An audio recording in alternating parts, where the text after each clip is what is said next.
Bismillahirrahmanirrahim. Assalamualaikum warahmatullahi wabarakatuh.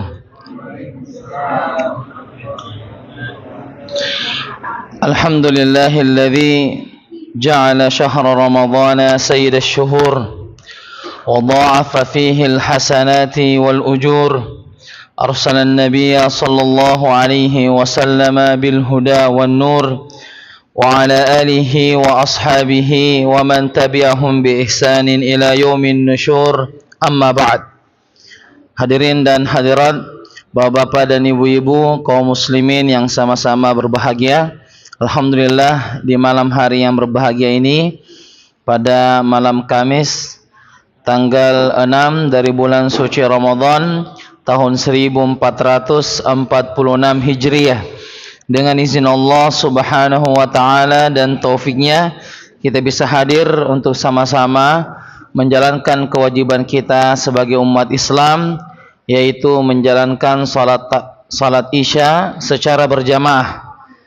Dan insyaAllah kita akan lanjutkan dengan melaksanakan salat tarawih secara berjamaah pula.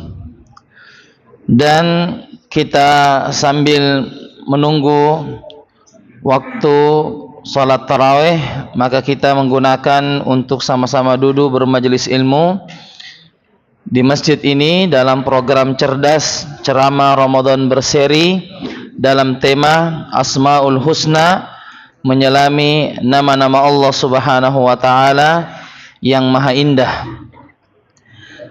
Para jamaah sekalian yang sama-sama berbahagia, pada kondisi yang berberkah ini, ya, kita mendapati kondisi turunnya hujan, ya, dan ini adalah kondisi yang berberkah insyaallah taala.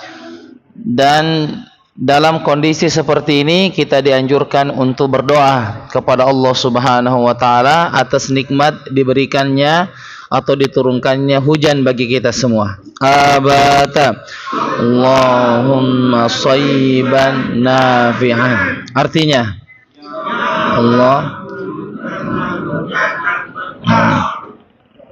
Allahumma artinya, ya Allah, shayyiban, berikanlah kepada kami, shayyiban nafi'an, berikanlah kepada kami hujan yang bermanfaat, ya. Jadi kita memohon kepada Allah di waktu hujan ini, kita meminta kepada Allah untuk diberikan hujan yang bermanfaat, karena hujan itu ada yang bermanfaat, ada juga yang mendatangkan musibah. Sehingga kita berdoa dengan doa yang tadi, ya, dengan harapan bahwa Allah menurunkan bagi kita hujan yang bermanfaat. Ya, salah satu sunnah juga ketika turun hujan bahwa kita diperintah untuk menyingkap sebagian tubuh kita untuk terkena air hujan, ya. Jadi disebutkan dalam hadis Anas bin Malik, ketika baru turun hujan, Nabi menyingkap pakaiannya sehingga tersingkap sebahagian lengannya, ya, sebagian lengannya. Kemudian Nabi, ya, air hujan itu menetes ke lengan dari Rasulullah sallallahu alaihi wasallam. Ketika ditanya kenapa engkau mengerjakan hal itu, kata Nabi, hadza haditsu ahdin bi rabbih.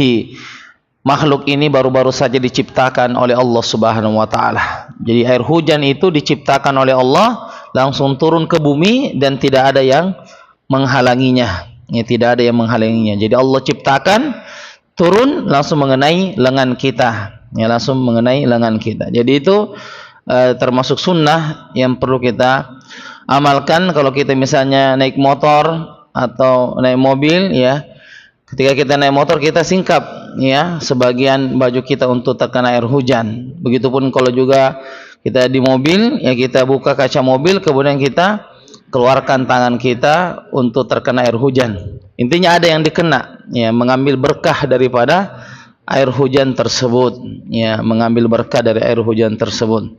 Baik, jamaah sekalian yang sama-sama berbahagia, pada pertemuan kita yang terakhir telah kita sebutkan dua nama Allah Subhanahu wa taala yang maha indah adalah yaitu Ar-Rahim dan Al-Wahid. Ya. Ar-Rahim artinya Maha Penyayang. Allah Subhanahu wa taala Maha Penyayang. Dan telah kita sebutkan bahwa antara Ar-Rahman dan Ar-Rahim itu memiliki kesamaan. Apa kesamaannya?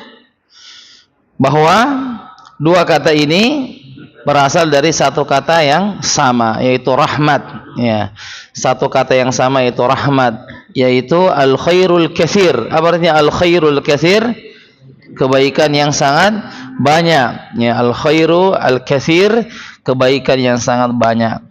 Dan telah juga kita sebutkan bahwa perbedaan antara Ar-Rahman dan Ar-Rahim, bahwa Ar-Rahman itu sifatnya umum, ya, yaitu Allah Subhanahu wa taala Maha Pengasih, yaitu Allah mengasihi semua makhluknya, baik makhluknya itu beriman maupun makhluknya tidak beriman.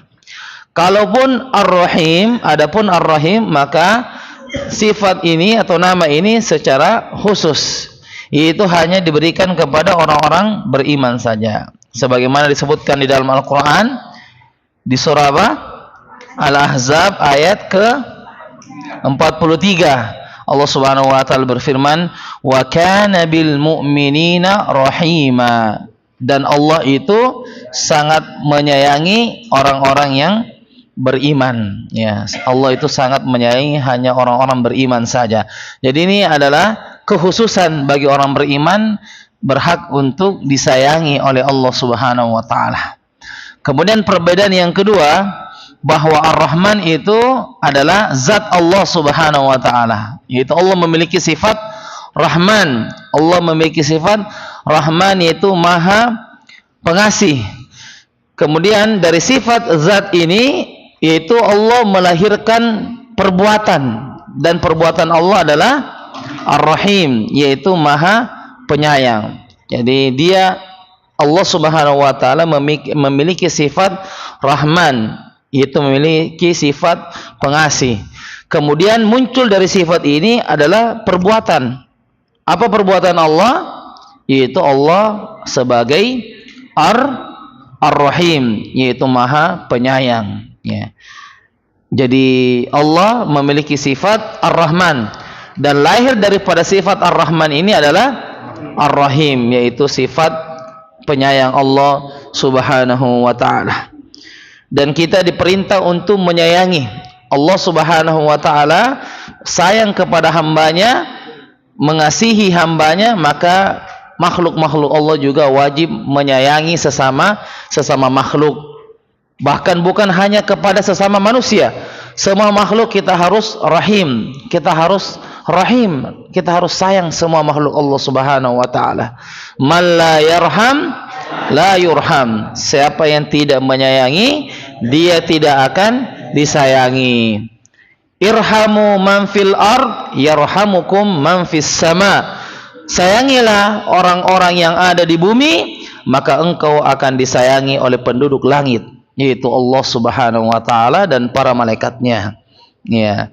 Jadi ini keutamaan orang yang menyayangi manusia, bahkan semua makhluk Allah, baik dia adalah hewan, tumbuh-tumbuhan, kita menyayanginya, maka kita juga seperti itu. Begitupun juga dalam tumbuh-tumbuhan, ketika kita menyiram tanaman, itu namanya rahim.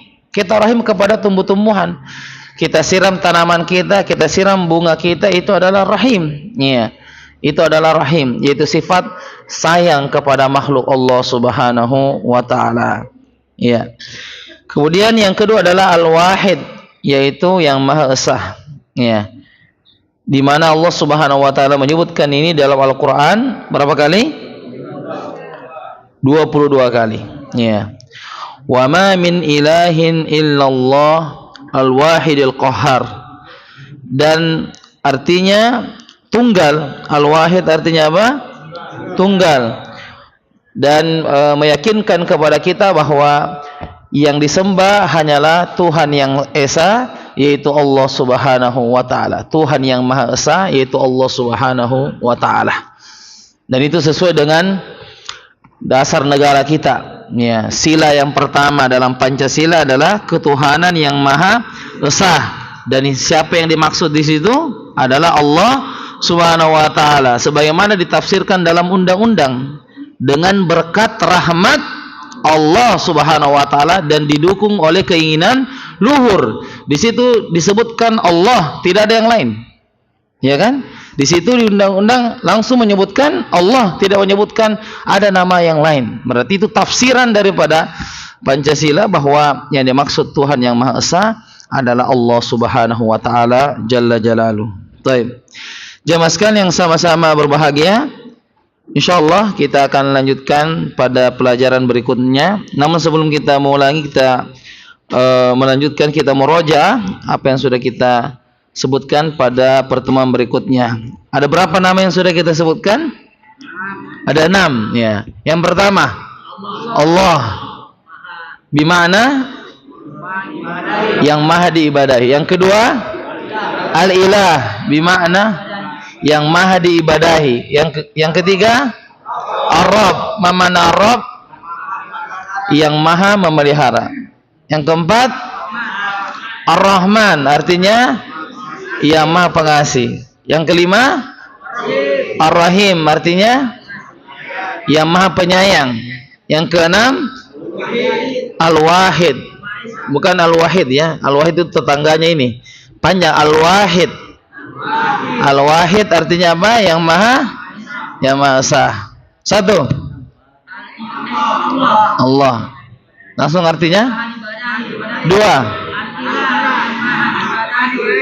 tiga, empat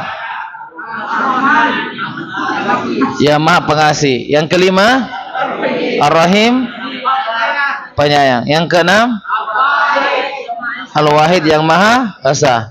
Tiga Ar-Rabb, artinya yang maha memelihara. Yang kelima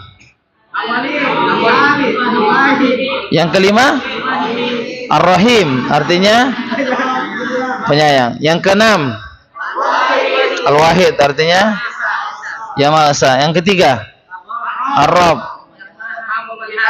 Yang pertama Allah, artinya yang maha diibadahi. Ahsantum. Baik, insyaallah kita lanjutkan pelajaran kita pada pertemuan berikutnya. Kita akan menyebutkan 2 nama Allah Subhanahu wa taala, yaitu Al-Ahad dan As-Samad. Yang pertama adalah Al-Ahad. Al-Ahad ini disebutkan hanya sekali dalam Al-Qur'an.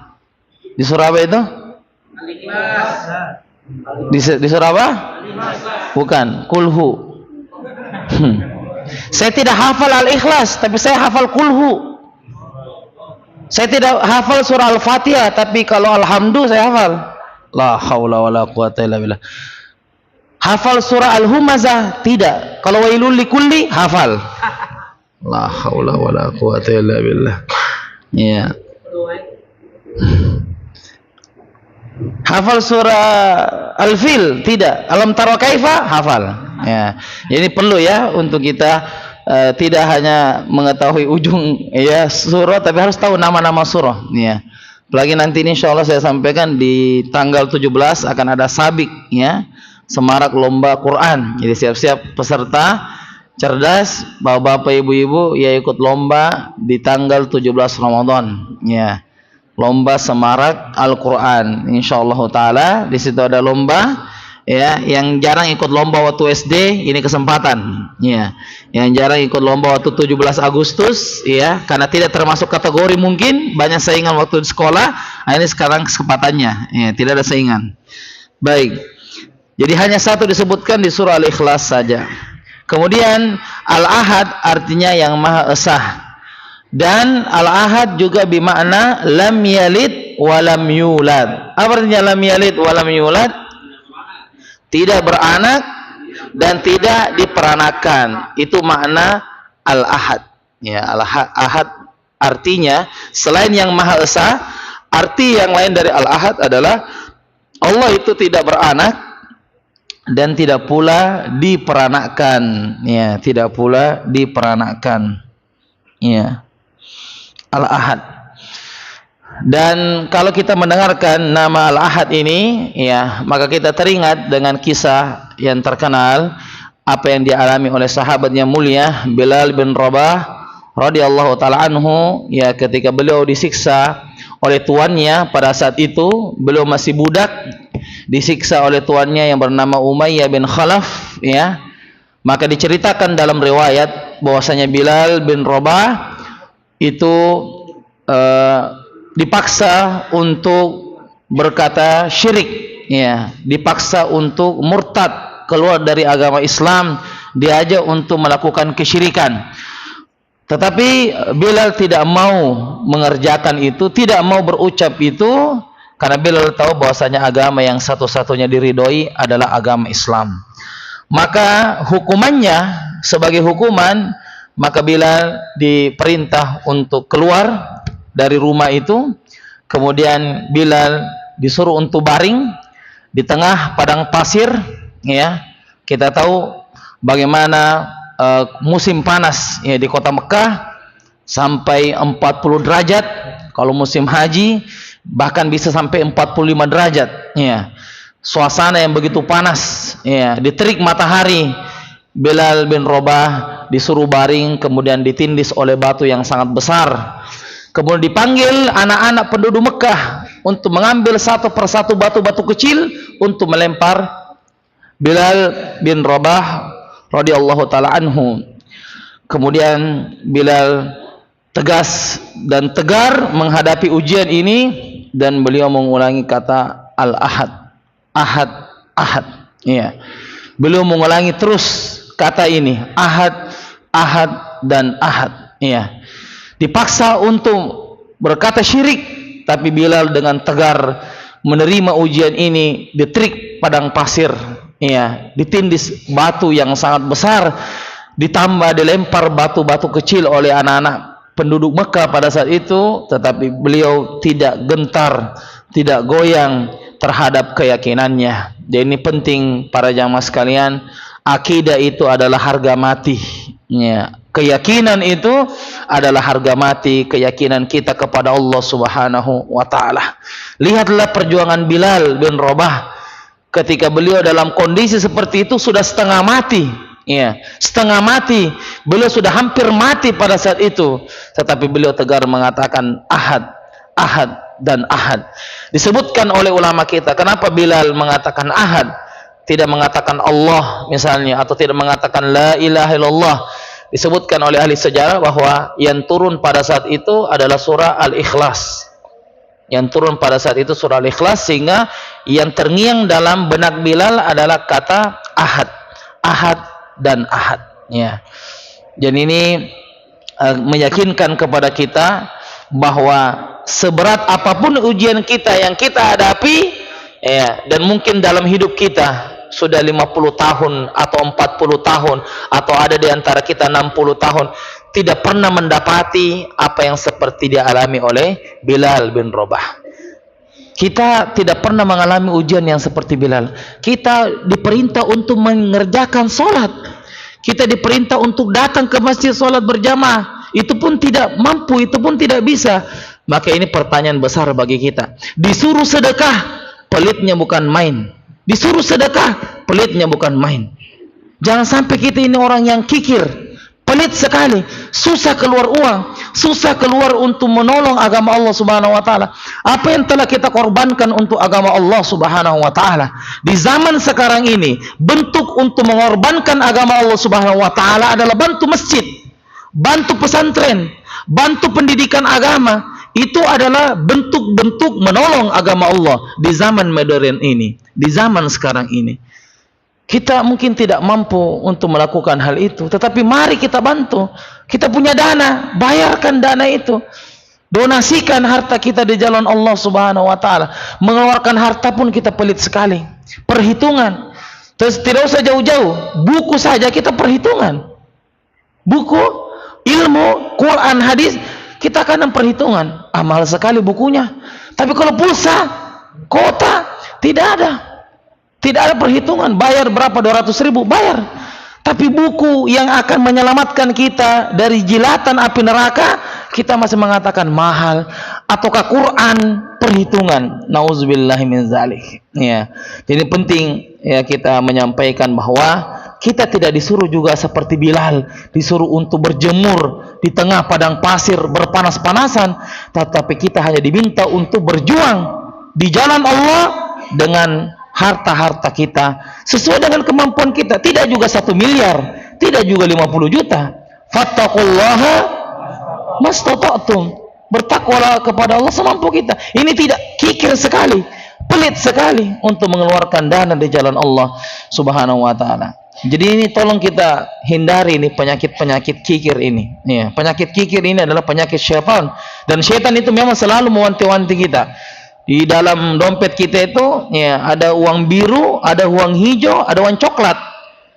Tadi rencana mau kasih keluar uang biru, tapi turun biru menjadi coklat. Tidak jadi uang biru, yang ada keluar uang coklat. Padahal tadi niatnya uang biru.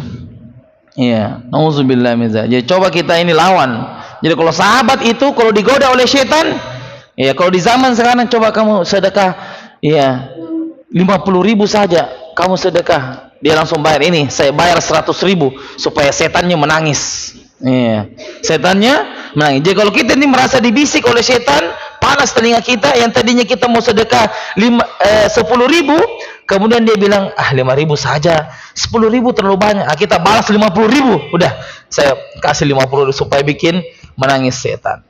Jadi sahabat itu waktu hidup salah satu hobinya sahabat adalah bikin menangis setan. Kalau kita kasih ketawa-ketawa setan. Kita kalau tidur subuh, ya tidak bangun subuh, itu kira-kira setan bagaimana? Gembira atau ketawa? Gembira atau sedih? Gembira. Ya. Bunyi alarm dia juga menari-nari. Alarm bunyi, misalnya kita qiyamul lail, bahkan kita sudah tulis di alarm itu qiyamul lail. Ya kan? Kan di alarm bisa tulis keterangan ya. Misalnya 04.00 kita tulis qiyamul lail. Teng joget juga itu setannya. Jadi pas bunyi itu alarm, joget juga setannya. La haula wala quwata illa billah.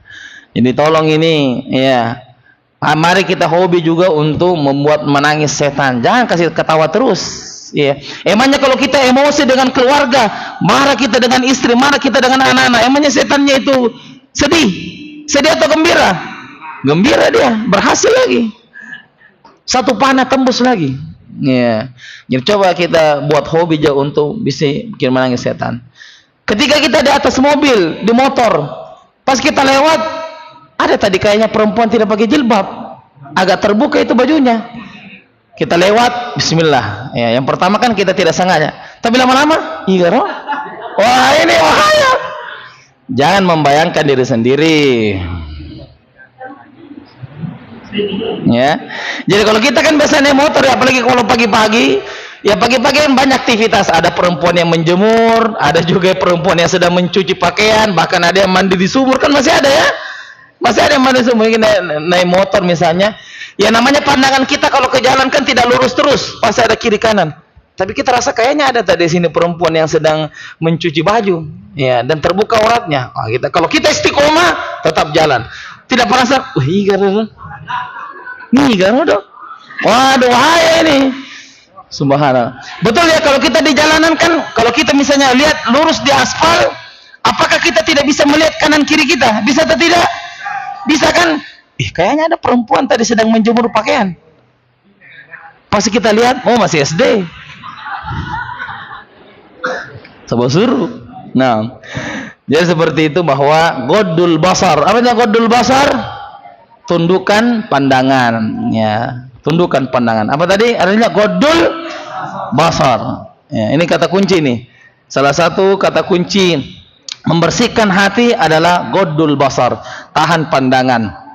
Jangan matanya jelalatan, ya. Jangan sembarang dilihat perempuan. Begitupun juga perempuan melihat laki-laki tidak boleh, ya. Apalagi mengundang nafsu tidak boleh. Itu juga godul basar. Fitnah terbesar bagi laki-laki adalah wanita, begitupun sebaliknya. Fitnah terbesar bagi wanita adalah laki-laki. Sama saja. Ya, sama saja. Jadi perlu kita hindari bahwa al-ahad artinya yang maha esa, kita bertahan dengan sifat Allah Subhanahu wa taala yang maha mulia. Kemudian yang kedua adalah as-samad. As-samad nama yang kedua artinya ya yang kepadanya bergantung seluruh makhluk, atau kita bergantung kepadanya. As-Samad artinya kita bergantung hanya kepada Allah Subhanahu wa taala. Dan ini juga disebutkan sekali di dalam Al-Qur'an di surah apa? Kulhu. Ya, di surah Al-Ikhlas. Ya, di surah Al-Ikhlas. Hanya satu kali disebutkan di dalam Al-Qur'an. Dan Al-Ahad dan As-Samad ini sama-sama disebutkan di surah yang sama, yaitu surah apa tadi? Al-Ikhlas. Dan ini menjadikan surah Al-Ikhlas bernilai sepertiga Al-Quran. Ya. Kenapa surah Al-Ikhlas itu nilainya kalau dibaca seperti membaca sepertiga Al-Quran? Karena ada dua nama yang mulia ini, yaitu nama Al-Ahad dan nama As-Samad. Bukan Ahad dan Isnin ya, Selasa, Arbi'a, Khamis, Jum'ah, Sabat, bukan. Ahad artinya Maha Esa, ya. Dan As-Samad yang Maha bergantung. Kita hanya bergantung kepada. Jadi Al-Ikhlas itu seperti sepertiga Al-Quran, ya. Bukan berarti orang yang membaca Al-Ikhlas 3 kali itu sudah tamat Quran ya. Bukan. Maksudnya makna yang terkandung di dalamnya seperti sepertiga Al-Quran, ya, sepertiga Al-Quran, ya. Karena Al-Quran itu kan ada 3 makna intinya. Al-Quran itu berisi tentang keyakinan, tauhid, berisi tentang apa? Tauhid. Kemudian yang kedua berisi tentang hukum-hukum, halal, haram, boleh, tidak boleh. Dan yang ketiga adalah kisah-kisah. Jadi Al-Quran itu ada 3 kandungannya. Ada tentang apa tadi? Tauhid, keyakinan. Yang kedua apa tadi? Hukum-hukum, ada halal, ada haram. Dan yang ketiga apa? Kisah-kisah. Al-Ikhlas itu sudah dapat tauhid, sepertiganya sudah dapat. Jadi tauhid itu diringkas oleh surah Al-Ikhlas. Makanya siapa yang membaca surah Al-Ikhlas, maka seperti membaca sepertiga Al-Quran. Dari segi pahala atau kandungannya, pahala atau kandungannya, pahala atau kandungannya, kandungannya, bukan pahalanya, ya. Berapa kali kita tamat salat Ramadan? 10 kali. Banyak caranya Al-Ikhlas 3 kali gua baca. La haula wala quwata illa billah. Ya, bukan ya? Atau misalnya sudah mau takbiran besok, mau udah saya ringkas saja baca Al-Ikhlas. Bukan. Jadi itu adalah kandungannya, bukan maknanya. Karena aturannya 1 huruf 10 kebaikan. Iya, barakallahu fiik. La yazalun nas hatta yas'alu man khalaqallah. Dan disebutkan dalam hadis bahwa manusia akan terus bertanya siapa yang menciptakan makhluk ini, siapa yang menciptakan langit, siapa yang menciptakan bumi, siapa yang menciptakan manusia, siapa yang menciptakan tumbuhan. Maka kita mengatakan Allah As-Samad yang menciptakan semua. Tetapi namanya manusia terus bertanya, dan kita akan mendapati seperti ini. Dia bertanya, siapa ciptakan langit? Allah. Siapa ciptakan bumi? Allah. Siapa ciptakan tumbuhan? Allah. Dan lama kelamaan dia akan bertanya, kalau begitu siapa yang menciptakan Allah? Siapa yang menciptakan? Allah. Dan ketika pada saat pertanyaan itu muncul, maka berkatalah amantu billah tsumastaqim.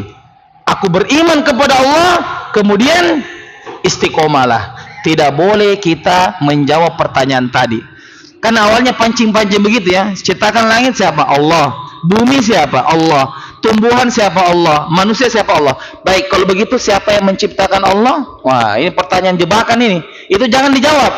Langsung kita mengatakan amantu billah tsumastaqim. Saya beriman kepada Allah dan saya istiqomah.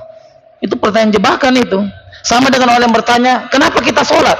Kalau Allah itu maha sempurna, kenapa kita sholat? Berarti Allah itu kurang. Ah, ini pertanyaan jebakan ini. Ya, ini biasanya yang begadang-begadang pertanyaan begini, kemudian sholat subuhnya tidak ada.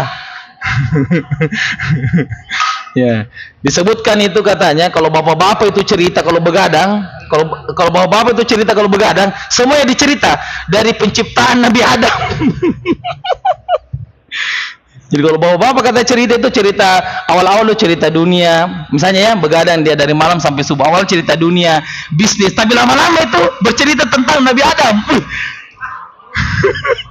Bagaimana Nabi Adam dulu dikeluarkan di surga, terus bercerita tentang surga dan neraka. Wah, seru. Jadi bapak-bapak itu awalnya cerita dunia, cerita perempuan, tapi lama-lama itu bergeser ke, bagaimana Nabi Adam diciptakan, bagaimana caranya Nabi Adam. Ya, mungkin para jamaah pernah merasakan itu. Ya, kelihatannya dunia dulu, tapi tiba-tiba digeser.